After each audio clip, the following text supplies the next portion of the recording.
अस्सलामुअलैकुम। Drama serial शेर की आने वाली एक साथ बहुत ही धमाकेदार होने वाली है। शाहजमान के भाई और बेटों में हसद इस कदर बढ़ चुका है कि अब वो अपने सगे भाई की जान लेने की कोशिश कर रहे हैं और इसमें जरा मलाल महसूस नहीं करते। जहां शेर की एन मेहंदी वाले दिन वहां पे उसके बाप को एक कॉल आती है और पता चलता है कि फैक्ट्री में आग लग चुकी है। यहाँ पे एक बात कही जाएगी कि खून के सगे रिश्ते भी दौलत की खातिर अक्सर नहीं बनते। फहद और उसके बाप ने ये ठान लिया है कि जैसे शेर ने हमारा दाना पानी बंद किया है, अब हम शेर और उसके बाप से उसकी सांसें छीन लेंगे। कमरुज़्ज़मान अपने बेटे शेर ज़मान से कहता है कि फैक्ट्री में आग लग गई है। ये सुनकर वो बहुत ज्यादा परेशान होता है और आनन फानन अपनी मेहंदी की रस्म को अधूरा छोड़कर वो दोनों बाप बेटे फैक्ट्री की राह हो लेते हैं। उन्हें क्या मालूम था कि बदकिस्मती उनका इंतजार कर रही है। शेर ज़मान की मेहंदी की रस्म चल रही होती है। बाप बेटा दोनों बहुत ज्यादा खुश होते हैं कि शेर ज़मान अपनी पसंद से रिदा से शादी कर रहा होता है। शेर ज़मान और कमरुज़्ज़मान को क्या मालूम था कि वो जिसे अपना कह रहे हैं, अपना सगा समझते हैं, वो ही उससे दुश्मनी निभा रहे हैं।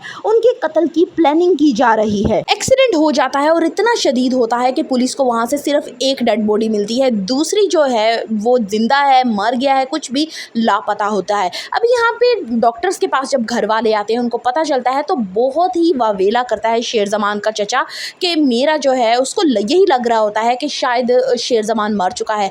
वो बोलता है कि शेर ज़मान मर गया, ऐसा नहीं हो सकता, लेकिन डॉक्टर उसे बताते हैं कि तुम्हारा भाई मर गया है, जिसपे सारे घर वाले बहुत ज़्यादा सख्ते में आ जाते हैं। शेर ज़मान की माँ तहमीना को तो वहाँ पे स्पॉट ही सिर्फ उसके हस्बैंड और उसके बेटे की वजह से थी, बाकी तो सारे उसको नोच के खा जाए अगर वो मर गया तो। अब यहाँ पे जब पता चलता है कि कमरुज़्ज़मान मर चुका है, तो फहद अपने बाप से कहता है कि ये क्या, हमारा सारा प्लान तो खाक में मिल गया। हमने जिसको मारने की प्लानिंग की थी वो तो अब भी बच गया है और मर गए हमारे ताया अबू।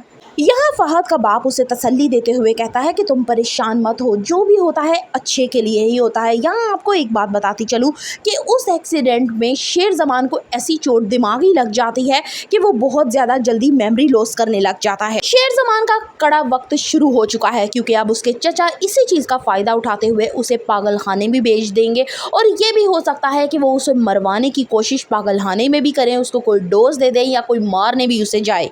शेर ज़मान और उसके बाप की गैर मौजूदगी में ये तीनों बाप बेटे ना सिर्फ बिजनेस पे राज करते हैं बल्कि घर पे भी पूरा इनका कंट्रोल होता है। अब ये फहमीदा को इतनी अहमियत देते हैं कि उसके ज़ेनो गुमान में भी नहीं होता ये बात कि ये कितने बड़े उसके जानी दुश्मन हैं। तहमीना को तो बिल्कुल ही नज़रअंदाज कर दिया जाएगा और फहमीदा का पूरे घर पे कंट्रोल होगा और जिसे देखकर बहुत ज़्यादा वो खुश होगी। ड्रामा बहुत ज़्यादा इंटरेस्टिंग मोड पर आ चुका है जिसमें आगे सिर्फ सस्पेंस ही सस्पेंस है।